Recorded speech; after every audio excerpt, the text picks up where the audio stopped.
Pax Vobis, salam damai dan sejahtera bagi kita semua. Ada sebuah istilah yang menjadi populer setelah terjadinya wabah pandemi virus Cina atau COVID-19, yaitu New Normal.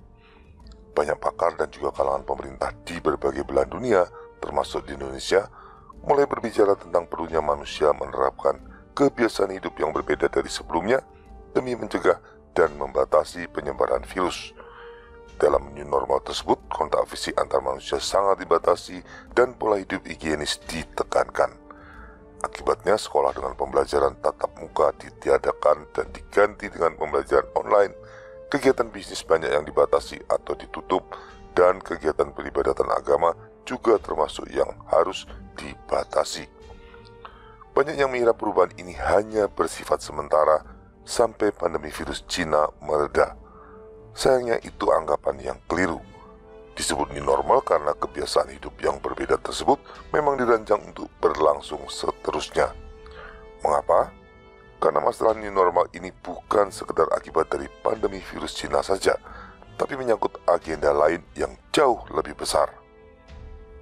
Pandemi virus Cina yang sukses membuat kepanikan di seluruh dunia telah dilihat oleh segelintir elit dunia yang sangat berkuasa sebagai sebuah kesempatan emas untuk mengubah secara radikal peradaban dunia. Tidak hanya membangun kebiasaan baru atau new normal, tapi membangun sebuah tatanan dunia yang baru atau the new world order. Mereka melihat kesempatan langka yang muncul akibat pandemi ini harus digunakan sebaik-baiknya untuk melakukan the Great Reset, yaitu sebuah proses untuk menata kembali seluruh peradaban manusia secara radikal. Maka pandemi virus ini akan direkayasa sedemikian rupa agar berlangsung terus selama para elit globalis membutuhkannya untuk menuntaskan agenda The Great Reset. Now is the historical moment, the time, not only to fight severe virus, but to shape the system. We have a unique but rapidly shrinking window of opportunity to learn lessons and reset ourselves on a more sustainable path. It is an opportunity we have never had before and may never have again. So we must use all the levers we have at our disposal, knowing that each and every one of us has a vital role to play. The Great Reset is a welcome recognition that this human tragedy must be a wake-up call. It is imperative that we reimagine, rebuild, redesign, reinvigorate, and rebalance our world. Rebalancing investment, harnessing science and technology, and advancing the transition to net zero emissions, all elements of the Great Reset. Dalam klip video tadi tampak Profesor Klaus Schwab, yaitu pendiri dan CEO dari World Economic Forum, kemudian Pangeran Charles dan juga Sekjen PBB Antonio Guterres berbicara tentang pandemi virus sebagai kesempatan untuk melakukan The Great Reset. Klaus Schwab bahkan menerbitkan sebuah buku mengenai masalah ini dengan judul COVID-19 The Great Reset. Jadi cukup jelas bahwa pandemi virus ini sedang dimanfaatkan sebagai alat untuk menerapkan rencana kaum globalis dalam membangun tatanan dunia baru. Sebelumnya mereka sudah menggunakan isu pemanasan global. Cara ini kurang berhasil karena istilah tersebut menimbulkan kontroversi dan banyak ditentang oleh kalangan sains. Isu pemanasan global dianggap cuma hoax dan bertentangan dengan fakta sains.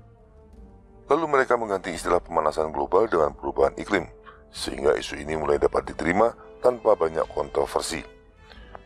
Dengan kesadaran adanya perubahan iklim, orang mulai sibuk mengurangi penggunaan plastik, berupaya hemat energi, menyadari perlunya pelestarian lingkungan, dan sebagainya. Tapi ini pun masih dianggap belum sukses untuk membuat perubahan yang mendasar dan signifikan sebagaimana yang dibutuhkan untuk membangun tatanan dunia baru. Keadaan berubah drastis dengan terjadinya pandemi virus Cina. Sekarang mereka menemukan cara yang efektif untuk mengiring manusia masuk ke dalam tatanan dunia baru, yaitu dengan memanfaatkan rasa takut terhadap virus mematikan. Paranoid berlebihan terhadap virus terbukti membuat banyak pemerintah berbagai negara menerapkan langkah-langkah pembatasan yang drastis pada kehidupan sosial rakyatnya. Langkah-langkah pembatasan itu kemudian diikuti penerapan new normal, yaitu kebiasaan hidup yang baru. Karena dipandang sukses menghasilkan perubahan, maka rasa takut pada pandemi virus ini selanjutnya akan digunakan secara permanen oleh para elit global untuk mewujudkan rencana mereka. Artinya, Jangan berharap isu pandemi virus ini akan segera hilang dan kita kembali menghirup kebebasan seperti dulu. Selama para elit globalis masih melangsungkan proses The Great Reset untuk membangun tatanan dunia baru, kemungkinan besar bahaya virus akan terus ada dan kita memang tidak pernah kembali pada kehidupan yang dulu. Kita bisa melihat hal itu dari apa yang sudah dan sedang terjadi. Setelah berbulan-bulan pandemi virus Cina berlangsung, sebenarnya dunia kedokteran sudah mulai bisa menangani dampak virus ini dengan baik. Presiden Amerika Serikat Donald Trump yang berusia lebih dari 70 tahun hanya membutuhkan waktu perawatan 3 hari untuk pulih kembali dari serangan virus Cina. Demikian juga dengan banyak orang lainnya. Ini jauh lebih baik dari apa yang terjadi di masa awal pandemi, di mana orang yang terkena virus Cina hampir identik dengan mendapatkan vonis hukuman mati. Selain itu, vaksin virus Cina juga sudah mulai ditemukan dan diproduksi oleh banyak perusahaan farmasi di dunia. Tapi anehnya kita tidak melihat tanda-tanda pandemi virus Cina ini akan segera berakhir. Data-data yang ada sepertinya terus dimanipulasi sedemikian rupa, sehingga ancaman pandemi virus seolah-olah terus ada dan bahkan semakin buruk. Kalaupun suatu saat pandemi virus Cina ini akhirnya berhasil diatasi, pasti akan muncul ancaman virus penyakit lainnya yang terus digunakan untuk memaksa manusia hidup dalam new normal. Itu sudah terjadi di Inggris baru-baru ini dengan munculnya varian baru virus Cina yang disebut-sebut lebih menular. Selanjutnya manusia akan terus hidup di bawah bayang-bayang ketakutan terhadap pandemi virus entah sampai kapan. Mengapa demikian? Itu semua karena kaum elit globalis yang menguasai berbagai badan dunia seperti PBB, IMF, dan lain-lain sedang berusaha menerapkan The Great Reset untuk mentransformasi peradaban manusia ke dalam tatanan dunia baru. Dan proses The Great Reset ini membutuhkan paranoid pandemi virus untuk memaksa manusia mengikuti agenda perubahan radikal yang sudah mereka rencanakan. Kita bisa membandingkan The Great Reset ini dengan berbagai revolusi di masa lalu. Misalnya dengan revolusi Perancis di mana kekacauan masyarakat sengaja dimunculkan dengan tujuan untuk menyingkirkan Raja Louis ke-16 dan menggantikan sistem monarki dengan sistem demokrasi. Atau juga dengan revolusi Bolshevik di mana kekacauan sengaja dimunculkan dengan maksud menyingkirkan Tsar Nicholas II dan menggantikan sistem monarki Rusia dengan sistem komunis. The Great Reset memiliki pola yang hampir sama dengan revolusi-revolusi tadi, tapi dalam skala global. Kekacauan yang digunakan adalah wabah pandemi virus Cina dan tujuan yang ingin dicapai adalah menggantikan semua sistem pemerintahan di dunia dengan sebuah tatanan dunia baru yang berlaku secara global. Ini bukan teori konspirasi, tapi konspirasi yang memang nyata. Suka atau tidak, kondisi kekacauan pandemi virus yang direkayasa melalui The Great Reset inilah yang sekarang sedang kita alami. Apakah pandemi virus Cina itu sendiri disebabkan oleh rekayasa manusia atau karena muncul oleh sebab-sebab alamiah, kita masih perlu bukti-bukti yang kuat untuk menyimpulkannya. Tapi satu hal yang jelas, pandemi virus memang terbukti dimanfaatkan untuk melakukan The Great Reset. Untuk memahami persoalan ini dengan lebih baik, kita perlu bertanya, apa sebenarnya tatanan dunia baru yang ingin dibangun oleh kaum elit globalis? Di sini saya akan menjawabnya dari sudut pandang sekuler lebih dahulu agar semua orang dapat memahami persoalannya secara umum. Tapi di bagian akhir video ini saya juga akan memberikan sudut pandang teologisnya agar kita sebagai umat Kristen bisa mengambil sikap sesuai dengan iman Kristen. Kita akan mulai dengan pertanyaan sederhana ini. Mengapa tatanan dunia baru perlu ada? Dalam pandangan sekuler, peradaban dunia yang kita jalani ini sedang menderita sakit parah oleh berbagai krisis, mulai dari krisis pangan, krisis energi, krisis lingkungan, krisis ekonomi, hingga berbagai perseteruan sosial dan peperangan yang terus muncul karena perbedaan ideologi serta agama. Semua krisis itu saling terkait satu sama lain dan dapat dipandang sebagai sebuah krisis peradaban. Adanya krisis peradaban menunjukkan ada yang salah dari peradaban manusia yang sedang berlangsung dan menuntut segera dibenahi sebelum berubah menjadi bencana peradaban. Sumber dari krisis peradaban itu sendiri terbagi menjadi dua, yang nantinya akan menentukan karakter dan arah dari tatanan dunia baru yang sedang dibangun. Yang pertama adalah manusia sebagai makhluk biologis yang terus berkembang biak untuk melanjutkan kelangsungan spesiesnya, membutuhkan makanan untuk hidup, dan membutuhkan energi untuk beraktivitas. Masalah yang muncul adalah populasi manusia yang terus bertambah, sementara bumi sebagai habitat hidup manusia memiliki keterbatasan dan tidak bisa ikut berkembang. Akibatnya akan muncul suatu keadaan di mana bumi tidak lagi sanggup menyediakan makanan dan energi yang cukup bagi populasi manusia yang terus bertambah. Sementara itu, aktivitas industri dan domestik manusia yang terus meningkat juga telah menimbulkan pencemaran lingkungan dan kerusakan alam. Masih banyak masalah lainnya seperti misalnya krisis ekonomi dan keuangan, tapi akan terlalu kompleks dan tidak mungkin dibahas semua dalam satu video. Cukuplah jika apa yang saya sebutkan tadi dapat memberi kita gambaran bagaimana populasi manusia yang terus bertambah di dalam habitat yang memiliki keterbatasan pada suatu waktu akan menimbulkan masalah besar bagi peradaban manusia. Berdasarkan masalah-masalah yang muncul dari manusia sebagai makhluk biologis ini, maka tatanan dunia baru akan menekankan upaya untuk membangun peradaban manusia yang sustainable atau berkelanjutan. Ini dilakukan dengan cara pengendalian populasi, mengurangi pencemaran lingkungan, mengembangkan pertanian secara organik, mengembangkan industri dan transportasi yang hemat energi serta ramah lingkungan, menekan penggunaan energi tak terbarukan dan sekaligus mengembangkan energi terbarukan, dan lain-lain. Tentu kita pernah mendengar istilah Sustainable Development Goals yang dicanangkan oleh PBB. Nah, itu adalah bagian dari agenda kaum globalis untuk membangun peradaban yang berkelanjutan di dalam tatanan dunia baru. Yang kedua adalah fakta adanya keberagaman manusia menurut suku, ras, dan agama.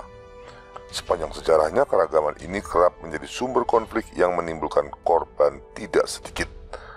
Berdasarkan masalah ini, maka tatanan dunia baru juga dirancang untuk bersifat inklusif, mampu mempersatukan beragam kelompok manusia secara damai dalam satu masyarakat global tanpa terganggu oleh masalah perbedaan suku, ras, ataupun agama.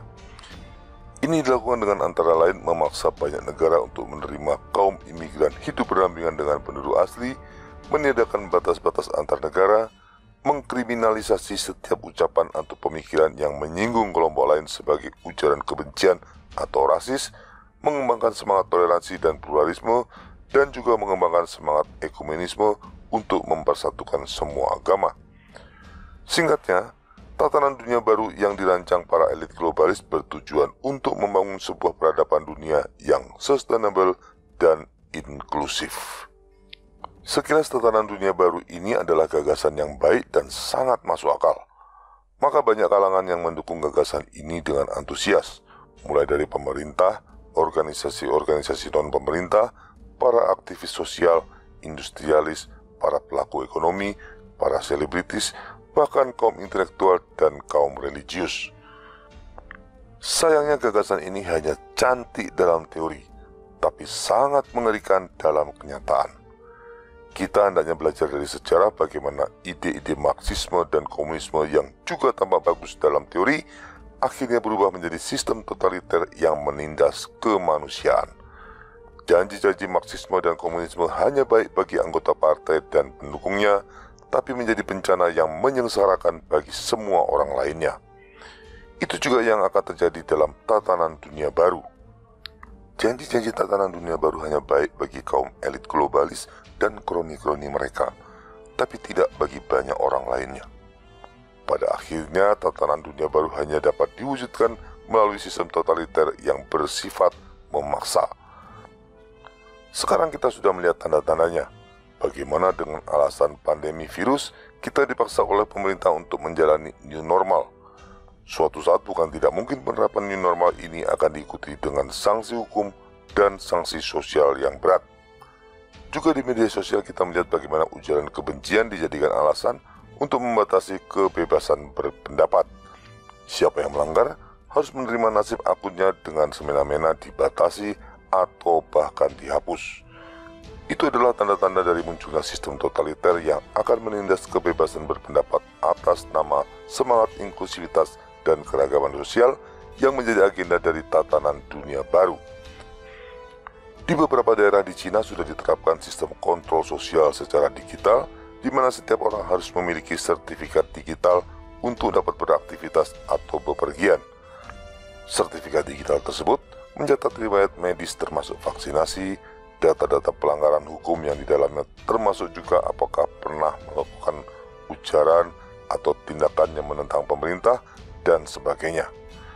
Selanjutnya, data-data yang tercatat dalam sertifikat digital tersebut akan menentukan peringkat akses sosial, ekonomi, dan finansial yang dimiliki oleh seseorang.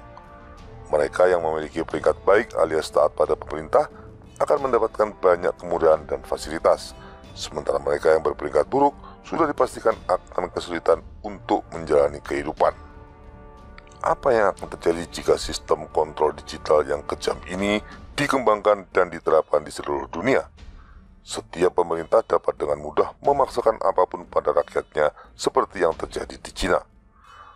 Dulu di zaman Orde Baru, orang-orang yang mendapatkan label Ekstapol atau terlibat G30 SPKI dipastikan akan susah hidupnya selama bertahun-tahun. Dengan penerapan sertifikat digital, pemerintah dapat dengan mudah memberi label semacam itu kepada siapapun yang dianggap membangkang atau menentang pemerintah. Bisa kita bayangkan seperti apa kelak kehidupan manusia di bawah rezim tatanan dunia baru yang dilengkapi teknologi informasi super canggih yang mampu mengawasi dan mengontrol perilaku setiap orang. Itu pasti bukan masa depan yang kita inginkan untuk anak cucu kita. Dengan demikian, gagasan cantik yang dicanangkan kaum elit global untuk membangun tatanan dunia baru pada akhirnya berujung pada sistem totaliter mengerikan yang menindas kebebasan dan martabat manusia. Beruntung kita sebagai orang Kristen telah diingatkan Tuhan akan bahaya ini melalui kitab suci.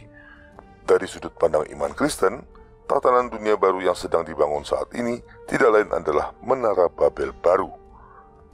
Dalam kitab Kejadian dikisahkan tentang Menara Babel yang di masa lalu dibangun untuk mempersatukan seluruh manusia di muka bumi, seperti yang tertulis dalam kitab Kejadian bab 11. Karena dibangun semata-mata menurut kemauan manusia, maka Tuhan pun tidak berkenan dan menggagalkannya. Mengapa Tuhan menggagalkan pembangunan Menara Babel? Karena bangunan itu dibangun demi kemuliaan manusia sendiri dan tidak menurut kehendak Tuhan. Ketika manusia menyingkirkan Tuhan dari kehidupan dan pekerjaan mereka, maka iblislah yang menggantikan. Pada akhirnya iblis akan membuat kehidupan manusia dipenuhi kejahatan dan pekerjaan mereka juga akan diarahkan untuk menuruti rancangan iblis. Itulah yang tidak dikehendaki Tuhan. Demikian juga dengan tatanan dunia baru. Itu adalah Menara Babel baru yang dibuat semata-mata hanya menurut rancangan manusia dan sekaligus menyingkirkan Tuhan. Sebagai contoh, upaya pengendalian populasi demi peradaban yang berkesinambungan mengakibatkan tindakan aborsi dan eutanasia harus dilegalkan. Demikian juga gaya hidup dan perilaku LGBT harus diterima sebagai kewajaran. Sementara itu, ekumenisme semua agama demi peradaban inklusif jelas bertentangan dengan iman Kristen. Maka amat jelas tatanan dunia baru akan memaksa orang untuk melanggar ajaran Tuhan, atau dengan kata lain, sengaja menyingkirkan Tuhan dari kehidupan manusia. Akibatnya tatanan dunia baru ini kelak akan penuh dengan dosa, kejahatan, dan sekaligus penindasan terhadap manusia. Lebih dari itu, tatanan dunia baru yang diinspirasi oleh iblis ini pada akhirnya akan mengarahkan manusia untuk menyembah iblis. Bahkan kitab Wahyu juga memberikan kita gambaran bagaimana tatanan dunia baru yang totaliter ini akan membuat setiap orang diberi tanda tertentu. Tanpa tanda tersebut, orang tidak dapat melakukan aktivitas jual beli atau aktivitas sosial lainnya, seperti yang tertulis pada kitab Wahyu bab 13 ayat 16-17. Tanda yang dimaksud boleh jadi akan tergenapi oleh sistem sertifikat digital yang kemungkinan besar akan diterapkan secara global dalam tatanan dunia baru. Misalnya saja dengan alasan demi untuk mengendalikan penyebaran virus. Singkatnya, kitab suci telah memberitahu kita tentang adanya tatanan dunia baru yang dirancang oleh iblis dan harus dihindari oleh umat beriman. Oleh karenanya kita tidak perlu takut dan gelisah dengan segala yang terjadi, termasuk pada pandemi virus, The Great Reset, dan rencana jahat kaum globalis untuk membangun tatanan dunia baru. Itu semua sudah tertulis dalam kitab suci dan Tuhan pasti akan menyelamatkan mereka yang setia kepadanya. Dalam Injil Tuhan mengingatkan kita, janganlah kamu takut kepada mereka yang dapat membunuh tubuh, tetapi yang tidak berkuasa membunuh jiwa. Takutlah terutama kepada Dia yang berkuasa membinasakan baik jiwa maupun tubuh di dalam neraka. Injil Matius bab 10 ayat 28. Terima kasih atas perhatian Anda. Kita akan berjumpa lagi pada episode selanjutnya. Viva Cristo Rey.